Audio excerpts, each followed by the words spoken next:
appelée la femme vertueuse. Alors la femme vertueuse, évidemment, nous en avions déjà fait un premier cours et je voudrais rappeler en quelques mots, mais je voudrais à partir d'aujourd'hui, pendant les quelques cours qui vont suivre, expliquer ce qu'est, selon la parole de Dieu, la femme vertueuse. Parce que, évidemment, elle a des qualités absolument extraordinaires et nous allons, lettre par lettre hébraïque, expliquer toutes ces différentes qualités. Donc, je rappelle que dans le Proverbe 31, la femme vertueuse, 31 à partir du verset 10, ce qu'on appelle en français la femme vertueuse, dans d'autres traductions qui ont été faites par des rabbins d'ailleurs, le mot vertueux est échangé. Certains disent la femme forte, la femme puissante. Bon, il y a plein de termes différents, je vais expliquer pourquoi. Et on va faire un petit peu de langue hébraïque aujourd'hui et en même temps profiter pour expliquer qu'est-ce qu'une femme vertueuse, une femme forte. La notion de femme, évidemment dans la pensée hébraïque, dans la Bible particulièrement, je crois qu'elle est quand même assez différente de la pensée dont nous avons eu pendant toutes ces décennies passées, peut-être des siècles, je ne sais pas, mais au moins des décennies. Je crois qu'on a construit dans l'Église un système de femmes, ou tout du moins du féminin, qui est complètement, mais j'allais dire quasiment complètement à côté de la réalité. Donc, aujourd'hui, le but, c'est d'expliquer qu'est-ce qu'une femme vertueuse, comment Dieu considère-t-il la femme, quelle est la vision de Dieu. La question n'est pas de savoir aujourd'hui, mais quelle est la vision de l'Église. La vision de l'Église, je veux dire honnêtement, ne m'intéresse même pas. La vision ne m'intéresse pas parce que il y a tellement de choses qui sont dites et qui sont erronées par rapport à l'épouse, par rapport à la femme elle-même, que quand on parle de la femme vertueuse, on parle de l'épouse évidemment. La femme qui est mariée, quelle est-elle, comment se comporte-t-elle, quelles sont ses qualités et parfois même quels sont ses défauts. Donc ce que l'Église me dit, évidemment, ne m'intéresse pas. Pourquoi? Parce que pas toutes les églises, bien sûr, mais dans la majorité des cas. Pourquoi? Parce qu'on a construit l'idée de la femme, de l'épouse, sur quelques mots de l'apôtre Paul qui ont été extrêmement mal interprétés et mal compris, et qui fait qu'aujourd'hui, on va construire une idée de la femme sur quoi? Eh bien, l'idée de la femme dans la généralité, c'est que on va partir de l'histoire du Gan Eden où la femme a péché. À partir de ce verset, on va construire le principe féminin sur la femme qui se tait, la femme soumise, dont on n'a absolument rien compris à ce que veut dire une femme soumise. Une femme soumise, c'est pas une femme esclave, c'est pas une femme esclave de son mari. Vous savez, aujourd'hui, il y a énormément, je suis surpris de voir ça, énormément de femmes qui sont prises au piège dans leur couple par des maris qui sont dominants, des maris qui sont des, comment on appelle ça, des pervers narcissiques qui supportent pas la femme, qui ne supportent pas les épouses. Il faut à tout prix les écraser. On a l'impression que plus ils les écrasent, et plus ils sont contents, ils ont l'impression qu'ils prennent, eux, un pouvoir extraordinaire, alors qu'en fait, ce cours que je donne aujourd'hui, comme le dit Claudine, c'est un cours anti-macho, anti-machiste, parce que vraiment, ce que j'entends est trop horrible et trop insupportable. Donc ce n'est pas du tout l'idée qu'on se fait de la femme que nous allons voir aujourd'hui, c'est ce que la Bible en dit elle-même. Je vous rappelle donc que les 22 qualités de la femme vertueuse se retrouvent dans le Proverbe 31 à partir du verset 10, et que de chacune de ces qualités va, si vous voulez, dépendre d'une lettre alphabétique. C'est assez impressionnant parce que les lettres alphabétiques dans l'ordre, Aleph, Bet, Gimel, Dalet, le Ré, le Vav, etc., chacune de ces lettres sera prise pour commencer une des qualités, et c'est très intéressant d'étudier ces qualités. Donc, nous allons prendre une lettre à la fois. Aujourd'hui, j'en ferai quelques-unes. Je ne sais pas si je pourrai aller très loin aujourd'hui, mais si ce n'est pas terminé, on continuera dans la suite des cours pour étudier chaque qualité de cette femme vertueuse. Comment fonctionne-t-elle? Qui est-elle? Comment doit-elle être considérée par l'époux? Et lorsque la femme, évidemment, contient toutes ces notions, eh bien, nous allons constater que c'est le mari lui-même qui prend tout le bénéfice. Il n'y a rien de plus destructeur qu'un homme macho qui veut dominer, parce qu'en écrasant sa femme, il ne se rend même pas compte lui-même qu'il se détruit complètement lui-même et qu'il n'est même plus l'ombre de lui-même parce que le couple ne fonctionne qu'ensemble. Je dis à tout homme, si vous ne savez pas vivre avec une épouse, mais qu'est-ce qui vous empêche de rester seul? Mais restez seul, mais ne vous amusez pas à détruire vos épouses. Une femme qui ne veut pas vivre avec un mari est le respecter en tant que son époux, dans la mesure de ce qu'il vraiment doit être. Il y a des hommes qui sont des hommes bons, c'est vrai qu'il y a des hommes insupportables, mais dans la mesure où l'homme est un homme bon, je dis aux femmes, mais si vous ne savez pas vivre avec un homme, mais pourquoi vous mariez-vous? Sinon, apprenez. Qu'est-ce qu'un couple? Comment un couple fonctionne? Qu'est-ce qu'une épouse? Qu'est-ce qu'un époux? Quelle est la place de l'homme? Quelle est la place de la femme? Sinon, le déséquilibre va être tel qu'on ne s'étonne absolument plus du tout aujourd'hui qu'il y ait sur cette terre une quantité de divorces, mais invraisemblables. Il ne suffit pas. Vous savez, je l'avais dit, mais je redis, vous ne m'envoyez pas de le redire, parce que c'est très important. Il ne suffit pas de dire « femme, soyez soumise à mon mari » pour qu'un couple s'arrange. S'il suffisait de dire « femme, soyez soumise à mon mari » pour qu'un couple fonctionne, mais mes amis, mais il y a longtemps qu'on le saurait. Il y a longtemps que tout le monde saurait que la femme soumise à son mari, selon l'idée complètement erronée qu'on en a, ferait fonctionner un couple sans problème, alors qu'on se rend compte que c'est pas du tout ça. Et que souvent dans les églises, souvent dans certaines églises, et que chez certains hommes qui se disent des serviteurs de Dieu, souvent, ils se rendent compte qu'ils sont en train d'écraser la femme et qu'en réalité, en l'écrasant, ils détruisent littéralement leur propre vie, leur propre foyer, et alors même jusqu'à détruire, mais complètement les églises.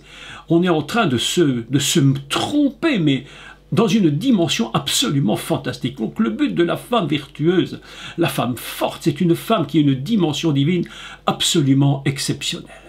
Donc, cette femme vertueuse, la première qualité de cette femme, elle est intéressante parce que elle commence par la première lettre de l'alphabet qui est Aleph.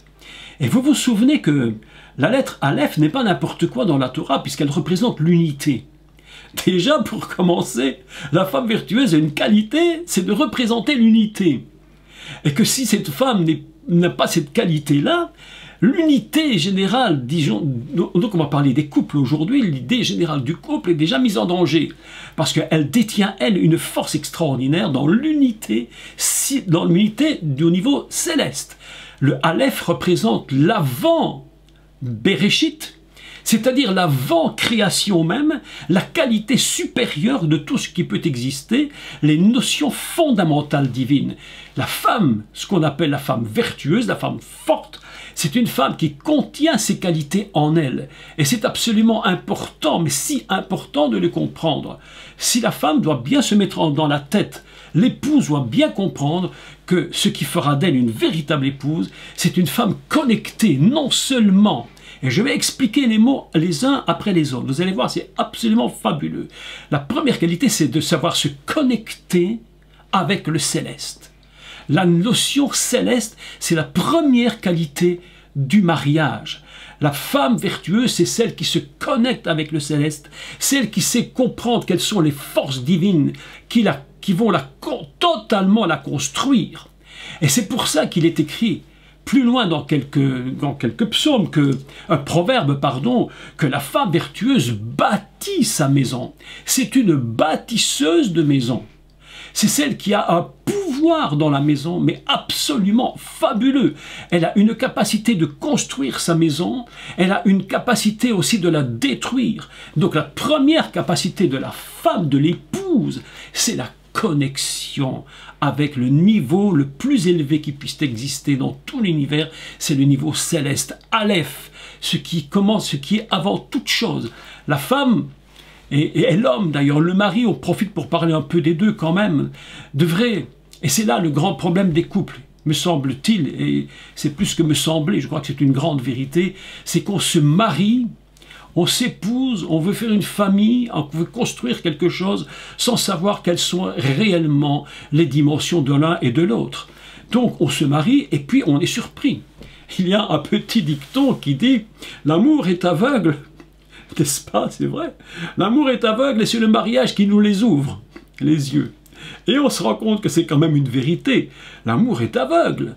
Et par amour, dès le départ, si on comprend bien ce que ça veut dire l'amour, ce qui est déjà en soi toute une explication assez complexe, c'est quand on se marie qu'on se rend compte réellement quels sont les caractères. Nous fonctionnons les uns les autres sur des systèmes différents. Lorsque vous vous mariez, lorsque je me suis marié, vous-même qui êtes marié, ben vous êtes venu d'une culture, parfois des cultures différentes. Vous pouvez être d'une nationalité différente, d'une culture.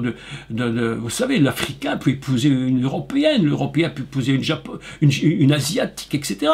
Donc les cultures sont complètement différentes, l'éducation est différente, le système religieux souvent est très différent, et maintenant il faut se mettre ensemble, il faut vivre ensemble. À partir de là, il va falloir construire un couple. Vous imaginez la difficulté, comme c'est compliqué de se construire un couple. Parce que nous venons d'une éducation, nos parents nous ont élevés d'une certaine façon, les parents de l'autre l'ont éduqué d'une autre façon, les valeurs sont parfois extrêmement différentes. Et puis maintenant, eh bien, il va falloir vivre ensemble et se construire. Donc dès le départ, on n'est même pas assuré.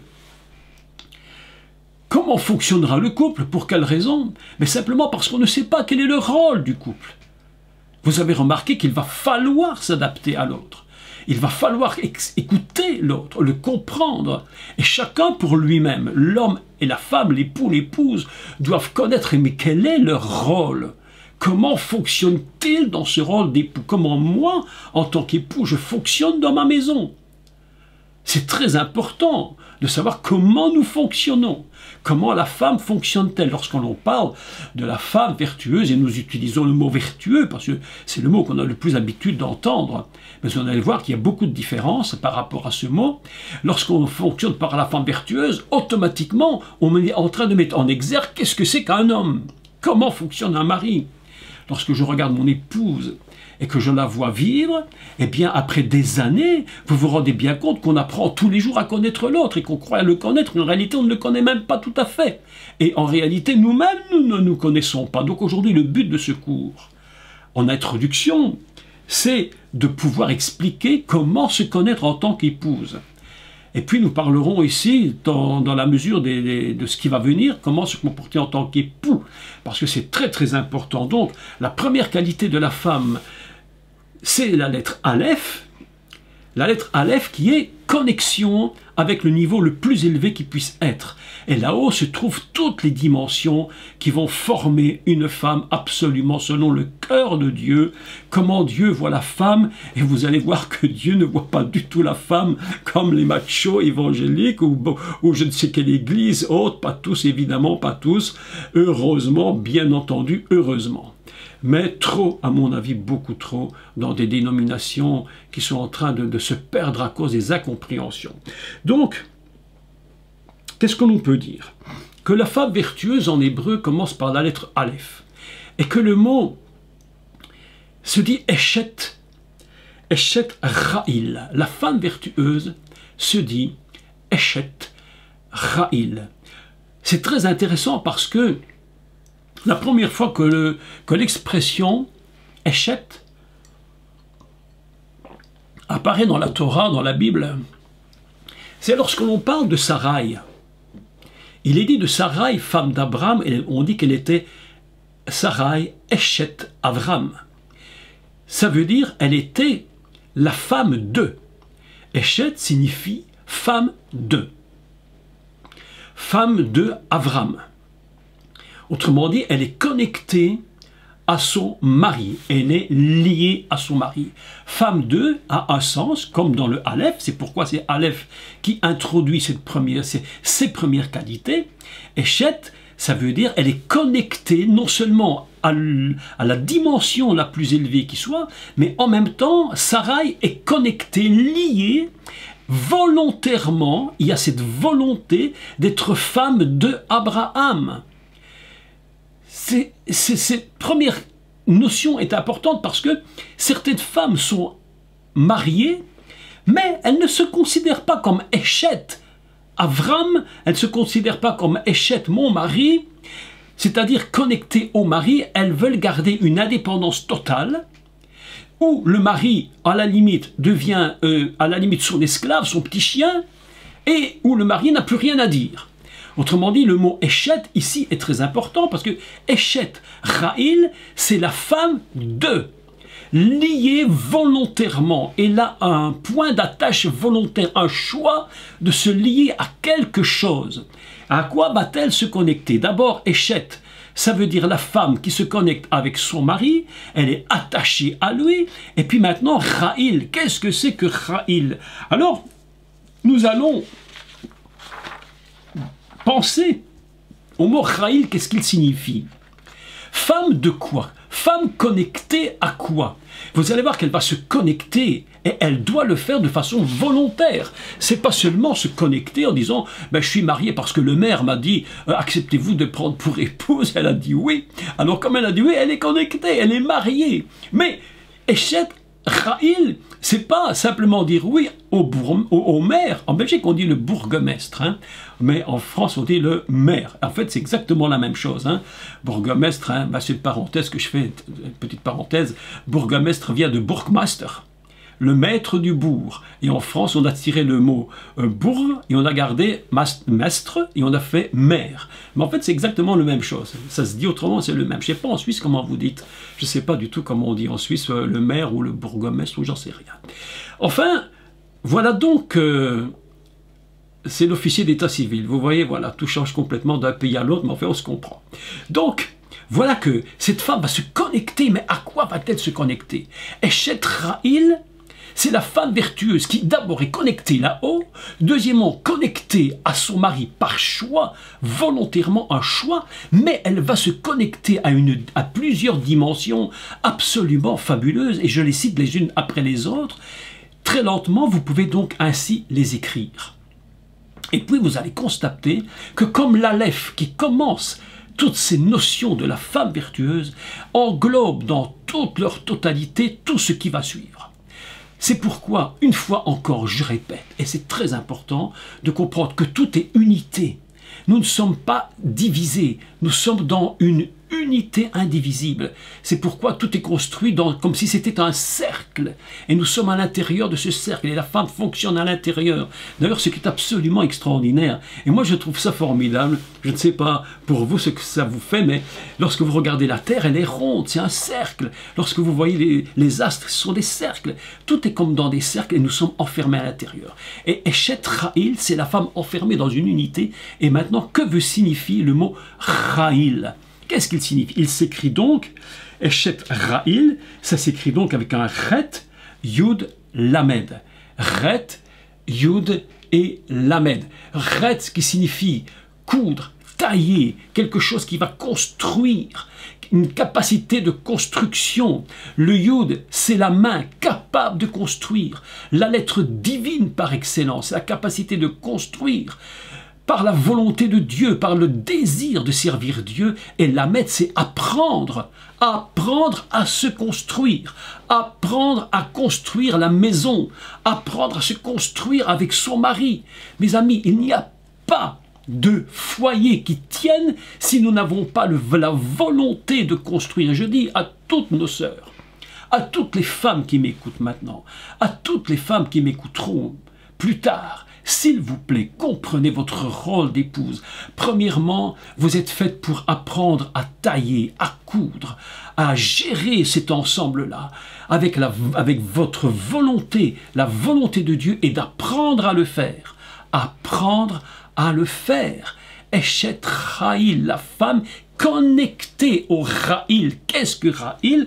Première définition du mot Ra'il, et je vous le donne très lentement, et nous écrivons ensemble les mots et nous y pensons les uns après les autres. Eshet signifie premièrement la force. C'est une femme connectée avec force, mais pas n'importe quelle force. La femme qui est Ra'il, qui est connectée à la force, c'est d'abord une force qui lui vient du ciel, une force divine. C'est pas simplement une femme forte dans le sens où elle a de la force physique. C'est une femme forte de caractère, mais d'un caractère absolument puisé dans l'Aleph, puisé dans l'unité divine. Cette femme a une force, elle est connectée à cette chose. Elle peut la refuser. C'est pourquoi elle s'appelle Eshet, femme de, appartenant à la force. C'est pas madame, simplement elle a la force, parce qu'elle l'a, et puis c'est tout. Non. Et il y a un choix. Dans la volonté de Eshet, il y a la volonté de se connecter à cette force. Eshet, c'est d'abord, premier mot, la force. Une femme forte. D'ailleurs, si vous prenez certaines traductions de rabbins, ce n'est pas la femme vertueuse qui est traduite. Il est traduit la femme forte. Mais pas de n'importe quelle force. Ce n'est pas la force pour abattre l'autre. Ce n'est pas la force pour le contrôler. Ce n'est pas la force pour être meilleur que l'autre. C'est la force pour construire l'unité. La force pour construire son mari. La femme a une dimension, mais absolument incroyable. Les hommes croient parfois qu'ils sans eux, le monde ne tourne pas. Mais je vous dis, mes amis, mais sans la femme, le monde n'existe même pas. Toute la question est de savoir bien équilibrer. Est-ce que la femme vertueuse concerne uniquement celle qui a un époux? Voilà la question que Nadia ne pose. Je vous dirais pas nécessairement, bien sûr, pas nécessairement. Mais ici, dans le contexte, on parle évidemment de cette femme qui a un mari, puisque c'est l'épouse et que Ish signifie épouse. Maintenant, toutes les femmes, même non mariées, peuvent être des femmes de force, connectées avec une force divine. Des femmes qui vont... Ce qui ne veut pas dire... Comme certains pasteurs pourraient le dire et le croire. Mais mes amis, il faut être prudent. Certains pasteurs s'imaginent que dans l'Église, toutes les femmes leur sont soumises. Mais attention, moi, je vous dis ceci, si vous êtes dans une Église, la femme n'est pas soumise au pasteur, sinon ça voudrait dire que le pasteur aurait plus de pouvoir sur la femme que son mari. Mais ça n'a rien à voir. C'est du n'importe quoi, ça c'est du n'importe quoi.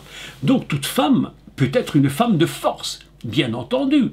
Mais au sein du couple, vous imaginez que ce n'est pas une force pour détruire, c'est une force pour construire le couple, une force qui vient d'en haut, et le choix de cette force. C'est pas dire qu'une femme vertueuse est une femme connectée avec le divin, par choix, une femme forte. Deuxième traduction du mot Cha'il, donc faire, apprendre à faire avec sa main ou avec la volonté divine. Deuxième notion, puissance. Une femme qui a une puissance. Une femme qui est capable de gérer des choses. Vous imaginez dans le couple, la femme qu'on l'on fait constamment taire. La femme à qui l'on dit « tais-toi, tu comprends rien, t'es qu'une femme ». J'ai entendu un discours sur Internet.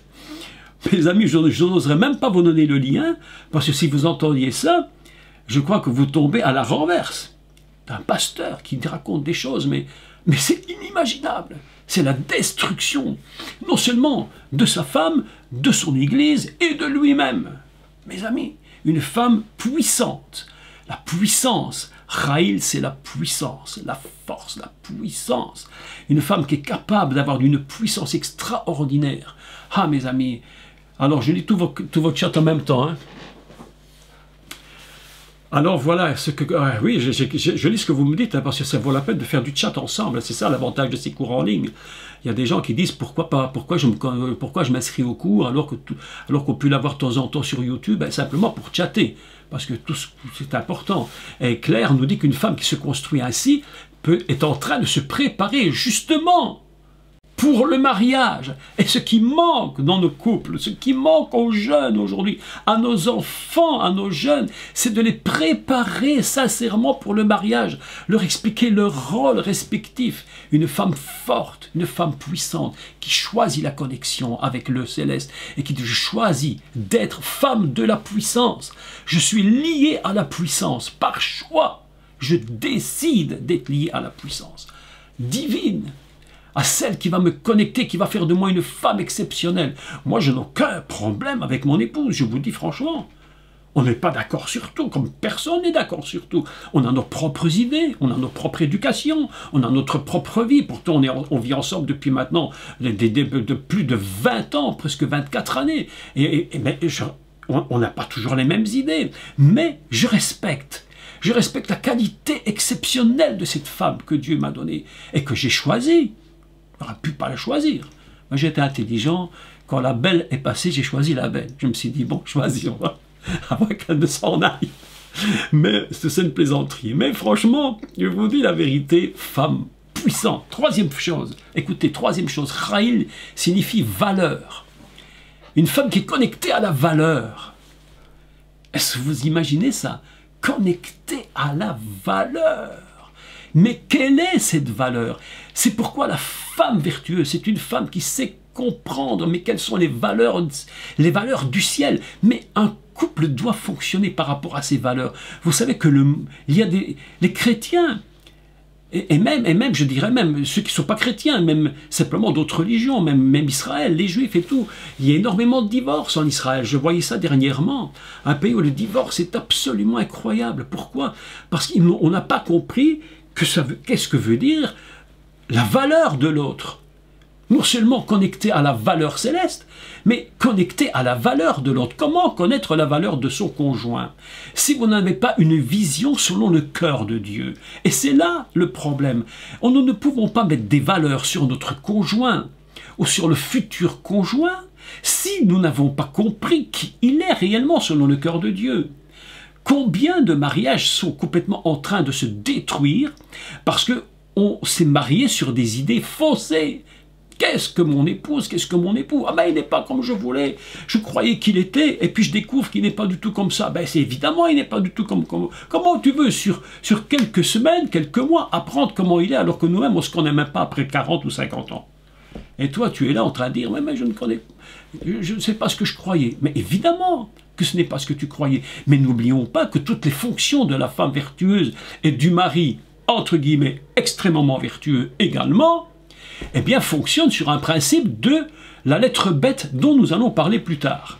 C'est justement la complémentarité. Et la lettre bête fonctionne sur la complémentarité. C'est pourquoi la deuxième lettre de l'alphabet qui va produire la deuxième, j'allais dire le niveau de la qualité de la femme vertueuse sur la lettre bête, c'est la complémentarité. Et en même temps, la différence qu'il y a entre les deux. Un couple n'est pas fait pour être 100% le même, il est fait pour être différent. Et c'est les différences qui nous unissent et non pas qui doivent nous éloigner, mes amis. Mais ça demande un peu d'intelligence, un peu de réflexion. Mais que lorsque nos jeunes, je parle d'aujourd'hui parce qu'on ne peut pas parler d'il y a 50 ans, qu'est-ce qu'on est aujourd'hui, lorsque nos jeunes désirent de se marier, c'est ces choses qu'il faut leur expliquer. Comment reconnaître ton épouse, comment la respecter. Aujourd'hui, les jeunes se marient parce que je parle net, franc et direct. D'accord? Ok. Ça sert à rien de tourner autour du pot, hein, on est tous des adultes. Hein. Qu'est-ce qui se passe dans la tête des gens fondamentalement? Ben, je vais me marier avec toi parce que j'ai envie de coucher avec toi. Ben, on en est là. Ah voilà, j'ai envie de faire l'amour avec toi, donc je t'épouse. Tu me plais, t'es belle et je fais l'amour avec toi. Mais on se rend bien compte, évidemment, qu'après quelque temps, faire l'amour avec l'autre, c'est pas tout un mariage. Ah ben non. Et que souvent, ça met des problèmes, parce que cette notion de la relation sexuelle dans un couple est aussi très problématique. Je vous affirme, vous savez, moi je ne tourne plus autour du pot avec tout ça, je veux dire la vérité. Il faut avoir le courage d'oser dire les choses. Même dans la sexualité d'un couple, il faut oser parler. Nos enfants, il faut leur parler. Il y a des parents qui n'osent même pas leur parler de ces choses-là. Moi, avec mes enfants, j'ai toujours été très clair. Parce que c'est des notions fondamentales du couple. Mais si le couple n'existe que par cela, même mes amis, évidemment que le couple ne pourra pas tenir. Il faut mettre les notions de valeur sur toutes ces choses. Et sur tous ces principes du couple. Donc la lettre que nous allons voir, qui sera la lettre bête, c'est une lettre qui fonctionne dans la complémentarité et parfois de l'opposition. Mais bien sûr, mais c'est là qu'il faut apprendre à construire. C'est là qu'il faut apprendre à construire. Vous savez, mes amis, écoutez, soyons clairs, on ne fait pas. Vous savez, quand on construit une maison, pour faire du mortier, afin que les briques tiennent ensemble, il faut du ciment, du sable et de l'eau. Si vous faites votre maison avec du sable, sans mettre d'eau ou de ciment, la maison s'écroulera, je vous la garantis, elle s'écroulera. Et pourtant, l'eau n'a rien à voir avec le ciment, c'est complètement différent. Les structures sont complètement opposées. Il n'y a rien à voir l'un avec l'autre. Mais si vous ne mélangez pas les deux, vous ne ferez jamais du bon mortier. Et lorsque votre maison va être construite, à la moindre tempête, elle s'écroulera. C'est ainsi qu'il y a des constructeurs tout à fait véreux qui font des constructions et mettent plus de sable que de ciment pour pouvoir faire des économies, et c'est ainsi que c'est des catastrophes. Mais le couple, mes amis, c'est ça. Mais c'est ça une femme vertueuse, c'est ça un homme vertueux. Qu'est-ce que c'est? C'est la compréhension de savoir unir les deux choses ensemble. Je continue, troisième qualité. Nous avions dit force, puissance et valeur. Troisième, quatrième. Je les marque, autrement je vais me tromper. Quatrième qualité, Raïl, Eshet Raïl. Que veut dire Raïl? En hébreu, le mot Raïl est un mot qui veut dire courage. Une femme de courage. On pourrait traduire non pas la femme vertueuse, mais la femme courageuse. Celle qui est capable d'aller jusqu'au bout du choix qu'elle a fait. Vous êtes en train de vous rendre compte que toute cette introduction du Aleph, Heshet Raïl, Aleph, c'est l'ensemble de tout ce qui va suivre. Il est en train de nous donner dans un seul mot tout ce qui va comprendre l'unité des lettres d'alphabétique. L'Aleph. Courageuse, une femme de courage, une femme qui n'abandonne pas, une femme qui continue, une femme qui dit non, on va y arriver. Vous savez, qu'est-ce que c'est le couple? C'est un couple, c'est quoi? C'est parfois l'homme qui se décourage. Ah, moi je suis le macho, moi je suis le mec, moi je tiens, ouais, je suis le mec, ouais. D'accord, t'es quoi? T'es rien du tout. Qu'est-ce que tu t'imagines? Que t'es toujours au top? Parfois t'es complètement par terre, t'as les genoux par terre. Parfois j'étais découragé, tellement triste. Parfois, je me sentais tellement abattu. Je me disais, mais je ne pourrais jamais continuer un tel ministère, c'est impossible. Mais qui avait le courage? Qui me tenait? Qui m'a incité à continuer? Et qui m'a dit, non, c'est encore possible. Mais c'est la femme de courage. Celle qui a accroché le courage. Celle qui s'est connectée. Femme de qui? De quoi? De quelle force? La force du courage. Force de la dimension courage. Mesdames, si vous êtes des femmes courageuses, mais vous allez entraîner toute votre maison. Moi, j'ai constaté que dans les maisons, en général, qui sont les femmes, qui sont les prieurs, qui sont les femmes qui prient, qui sont les femmes de prière dans la majorité des cas, ce n'est pas les hommes. Dans les maisons, en général, c'est les femmes. Courageuses. Se décourage pas facilement. D'ailleurs, Dieu a donné à la femme de porter des enfants pendant 9 mois. C'est parce que l'homme, il n'aurait pas la capacité, je vous le dis. L'homme, il a un petit bobo, tout de suite, c'est de là, il est comme ça. Et la femme doit venir, allez mon petit chéri, il faut que je fasse quelque chose pour toi, papa. Voilà. Le mari, il est très vite, le petit bobo, tout de suite, il est à plat. La femme, elle porte 9 mois son enfant, elle ne se plaint pas. En plus, elle le met au monde, parfois dans des difficultés incroyables. Elle peut se plaindre un peu qu'elle a souffert, mais quand même, elle l'a porté 9 mois. Femme de courage. C'est des femmes courageuses. Eshet Raïl, femme de courage. Une femme attachée, mais non pas courageuse parce que c'est sa propre nature. Il y a des femmes qui n'ont pas la nature. C'est pourquoi on ne dit pas Ish Raïl. On aurait pu dire Isha Raïl.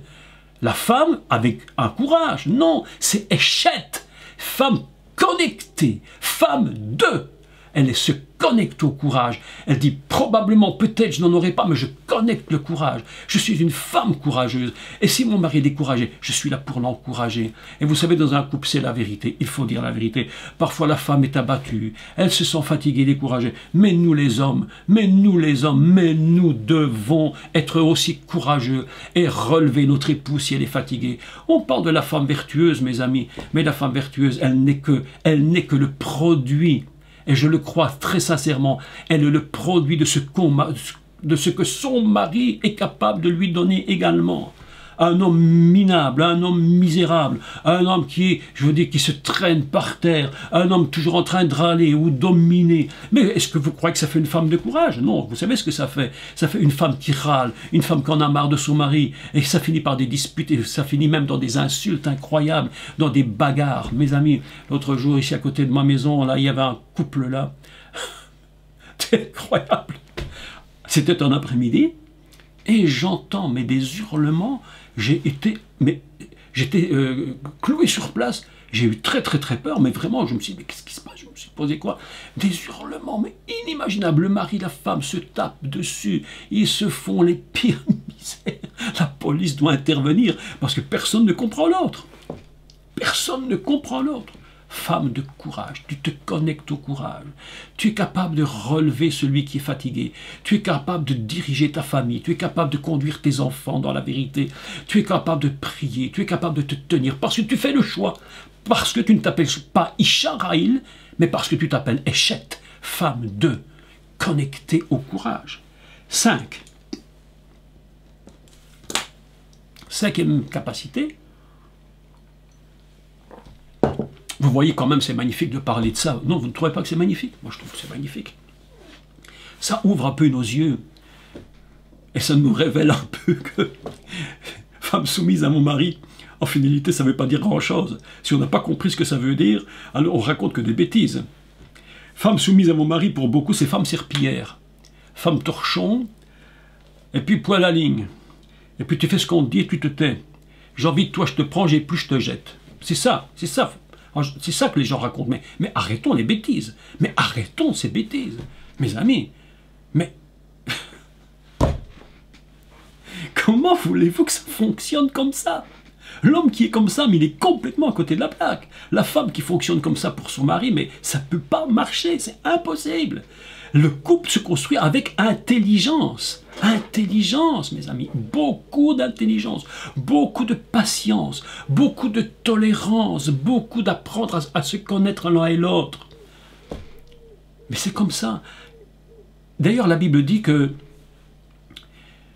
lorsque Dieu sort de l'Adam la partie féminine pour construire l'épouse,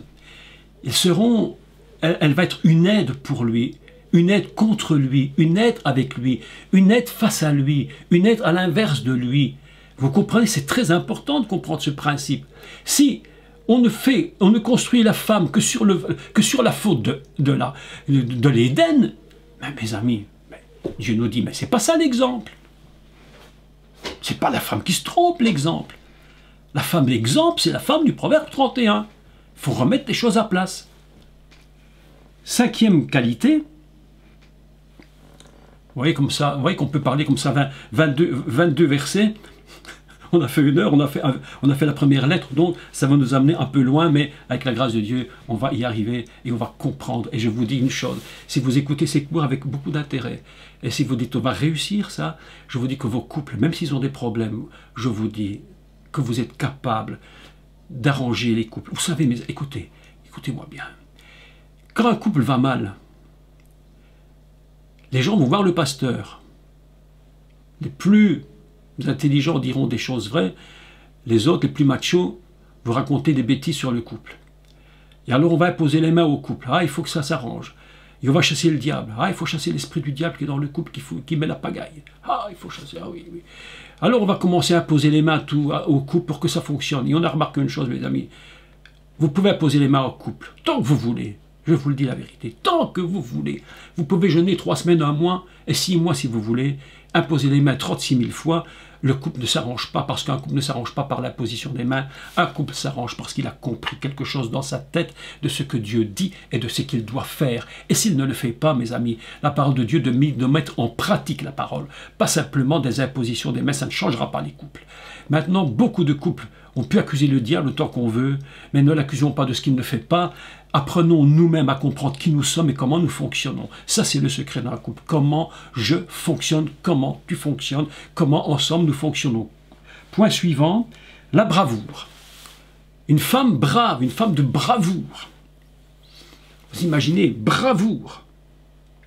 Qu'est-ce que c'est quelqu'un qui a de la bravoure? C'est quelqu'un qui ose aller alors que personne n'y va. Un soldat qui a de la bravoure, c'est le gars qui est capable d'aller à la guerre, absolument, là où personne ne va aller, mais lui, il dit, moi j'y vais.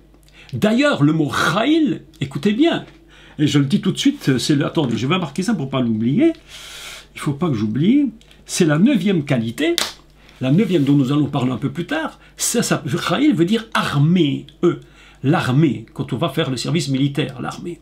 C'est une femme de bravoure. La femme de bravoure, c'est une femme exceptionnelle. Elle ose faire des choses que les autres ne font pas. Elle ose aller là où les autres ne vont pas. Parfois, le mari n'ose pas faire quelque chose. La femme de bravoure, elle y va. Elle dit, on va y aller. Elle dit, chérie, écoute, on va y aller, on va réussir, on va pas abandonner, on va y aller. Et cette femme, c'est cette qualité fondamentale de l'Aleph. Vous comprenez que toutes ces qualités ne sont pas des choses qui sont innées systématiquement, mais c'est la volonté de se connecter. Échette, femme de. Je te connecte, bravoure. Toi, tu es là, la bravoure. Je me connecte à toi. Je fais de la bravoure une sorte... Allez, je vais dire une grosse bêtise. Hein, une grosse bêtise. En plus, une de plus, c'est pas grave. Je me connecte à mon époux qui s'appelle bravoure. Je me connecte à toi, la bravoure, et je me lie à toi. Et je suis capable d'aller là où personne ne va. Là où tu n'iras pas. Probablement, tu auras peut-être peur. Ça peut arriver que tu aies peur. C'est possible. Mais je suis une femme de bravoure. Vous imaginez la capacité de cette épouse. Et vous imaginez maintenant que l'homme qui veut faire taire sa femme, la traiter comme une moins que rien, mais il est en train de fermer le ciel, mes amis. Il ferme les portes du ciel. Il bloque le système que Dieu a mis en place. Ah là là là là là là. Quand je vois les couples, je suis désespéré parfois. Désespéré. On dit parfois les gens du monde. Cette expression, mais absolument horrible. Dans les églises, ah, les gens du monde, comme si c'était tous des moitiés stupides. Ah, les gens du monde, les gens du monde. Nous, les chrétiens, toi, les chrétiens, tu as autant de problèmes dans ton couple que les gens du monde, que tu appelles du monde.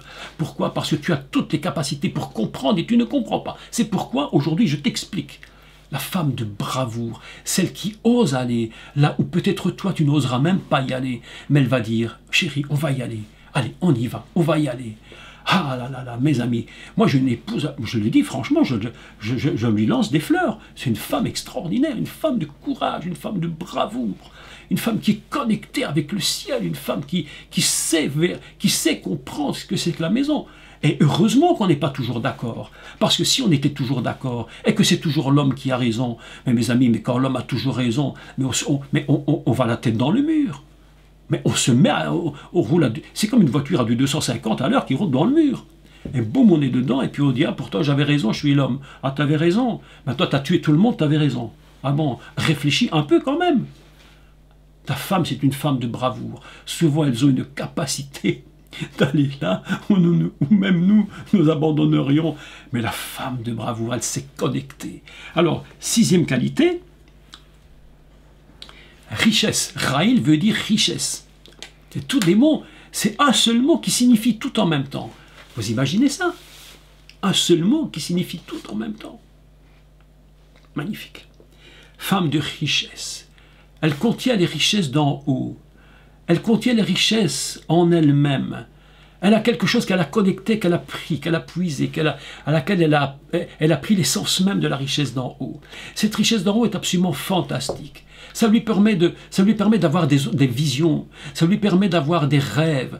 Une femme qui n'a pas de rêve, mes amis, c'est une femme qui est en train de mourir. Il y a des femmes qui n'ont plus d'espérance dans leur couple. Elles ne voient qu'une chose, c'est le mal qu'on leur fait, la catastrophe qu'on leur fait. Elles sont là sans rêve, elles n'espèrent plus rien. Elles sont là, elles se lèvent le matin, il faut conduire les enfants à l'école, de temps en temps, oui, il faut bien faire leur passage, il faut bien nettoyer la maison, oui, c'est normal. C'est le train-train de la vie. De temps en temps, mon mari a envie de moi, il me prend un peu, il me prend plus. C'est plus une femme qui n'a plus aucun rêve, mes amis. Elles n'ont plus de rêve. Elles sont étiolées, elles sont mortes. C'est comme des fleurs séchées. Elles sont fanées. Il n'y a plus rien qui fonctionne. Tandis que la femme de richesse, c'est une femme qui rêve, une femme qui a encore des désirs, une femme qui a encore des objectifs à atteindre. Elle a cette richesse intérieure de croire que tout est encore possible pour sa maison. Elle a la richesse de voir son mari qui est élevé. C'est pourquoi la femme vertueuse, nous allons le voir plus tard, eh bien, elle est la couronne de son mari. Et lorsqu'il est au seuil de la porte de la ville, c'est-à-dire qu'il fait partie des responsables, c'est un homme politique important, il est à la porte, il prend des décisions. Mais s'il est à la porte de la ville et qu'on prend des décisions, mais c'est parce que sa femme est une femme de rêve. Ma femme, mes amis, elle rêve pour moi. Elle rêve pour moi. Elle me dit, ah, je sais que tu vas réussir, mon chéri. Je sais que tu vas réussir. Ah, c'est pas toujours facile, mais tu vas réussir. Mes amis, c'est la femme vertueuse. C'est ça, une femme de richesse qui rêve, qui a des objectifs, qui voit à long terme. Et vous allez voir plus loin que la femme, véritablement, le rôle de la femme, c'est de voir de loin. Elle dit, elle voit de loin. Il y a des hommes, parfois ils sont là, ils ont le nez fermé contre le mur. Ils ont un mur, le nez sur le mur. Voilà, la femme vertueuse, la femme de richesse, elle rêve. Elle voit pour son mari des objectifs, elle voit pour ses enfants des objectifs. Toutes les qualités, c'est une femme extraordinaire. Mesdames, je vous dis une chose, si vous êtes comme ça, si vous arrivez à mettre tout ça en place, alors je vous dis, vous n'aurez que l'embarras du choix pour trouver un mari si vous n'en avez pas. Et si vous en avez un et que votre mari comprend ça, vous allez être la femme la plus heureuse de la terre entière. Je vous le dis, la terre entière. Tous les maris vont dire, mais cette femme, mon Dieu, si j'en avais une comme celle-là, vous serez des femmes exceptionnelles. Parce que vraiment, c'est une femme de richesse. Heshet Raïl, connectée volontairement à ce rêve de croire qu'on peut construire une famille, qu'on peut construire un mari extraordinaire, construire des enfants formidables, à leur communiquer qu'est-ce qu'une femme, qu'est-ce qu'un homme, un mari, et les voir mariés plus tard avec des familles qui réussissent. Mes amis, c'est notre but de voir. Est-ce que c'est pas votre but si vous avez des enfants, de voir vos enfants réussir leur couple? Mais bien sûr. Mais bien sûr, c'est très important. Femme de richesse. Numéro 7. Vous voyez, j'essaye d'avancer, mais le temps passe si vite. Mais je vais terminer quand même ces 9 points. Femme de bien. Bien. Tov. Bien. Une femme qui possède du bien, qui a quelque chose en elle qui est bon. Elle se connecte à ce qui est bon, pas à ce qui est mauvais. Elle est connectée littéralement à cette valeur de ce qui est bien. Elle dit, moi, c'est ça que je veux dans ma maison, ce qui est bien, faire du bien. Et d'ailleurs, plus loin, il est dit que la femme, elle fait du bien à son mari. Elle n'a même pas l'idée de lui faire du mal. Une femme qui médite le mal contre son mari, mes amis, c'est pas une femme vertueuse. C'est une femme qui n'est pas connectée à l'Aleph. C'est une femme qui est absolument mauvaise. La Torah, le livre des Proverbes est déterminant pour cela, mes amis, déterminant. Femme de bien. Il y a une femme de bien dont on parle dans la Bible. Elle s'appelle Ruth. Dans le livre de Ruth, chapitre 3, c'est Ruth qui parle. Elle parle de Naomi. Elle dit, tu es une Eshet Raïl, une femme de bien. Alors cette femme, elle a les capacités, si vous relisez ce livre, vous allez voir les qualités de cette femme. Les qualités de cette femme, s'accrocher. Elle va s'accrocher à cet homme en se disant, mais si je m'accroche à lui, si je m'attache à lui, je deviens Eshet Raïl, la femme vertueuse, la femme de bien, valeur puissante, intelligente, qui a des rêves, mes amis. Ah, mesdames, je vais vous dire, écoutez-moi, je vous dis une vérité à vous spécifiquement.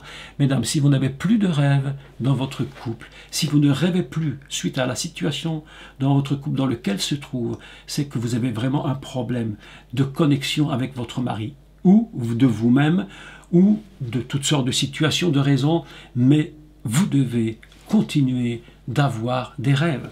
Femme de bien, c'est tellement magnifique. Continuons. 8e point. Raïl signifie fortune. Fortune. Femme de fortune. Une femme qui a la capacité de recevoir des choses. Qu'est-ce que c'est que la fortune? C'est posséder quelque chose qui dépasse la limite. La fortune, c'est obtenir quelque chose. Vous pouvez avoir de l'argent, vous pouvez être riche, mais vous pouvez avoir la fortune. Alors on est encore dans une autre dimension. Femme de fortune, c'est-à-dire dépasser la limite du normal, posséder au-delà de la limite du normal. C'est votre fortune, c'est votre manière d'être, c'est votre vie entière, mes amis. Absolument extraordinaire. Voilà ce qu'est la Eshet Raïl, connectée à cette idée d'avoir au-delà de ce qui est normal de posséder pour le commun des mortels. Dieu n'a pas prévu que la femme soit en dessous de l'homme. Elle n'a pas prévu qu'elle soit vraiment une esclave. Elle a prévu qu'elle soit une aide pour lui, qu'elle soit à ses côtés pour l'aider, pour l'élever, pour s'élever elle-même, pour rêver pour son mari, pour ses enfants, pour elle-même. C'est ça qui construit un couple, mes amis. Un couple, c'est ça.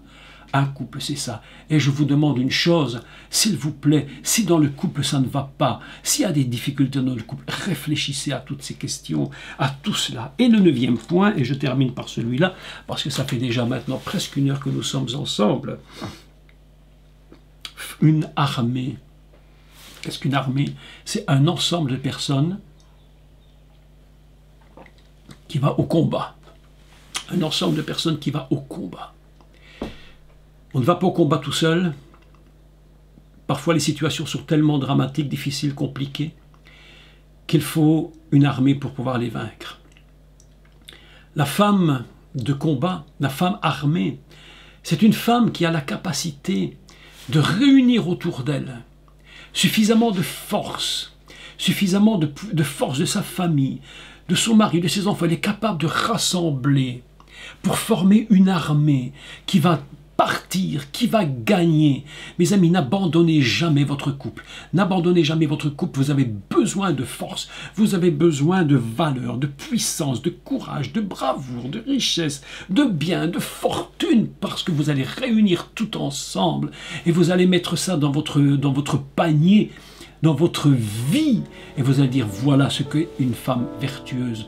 Première introduction aujourd'hui à ce cours absolument extraordinaire.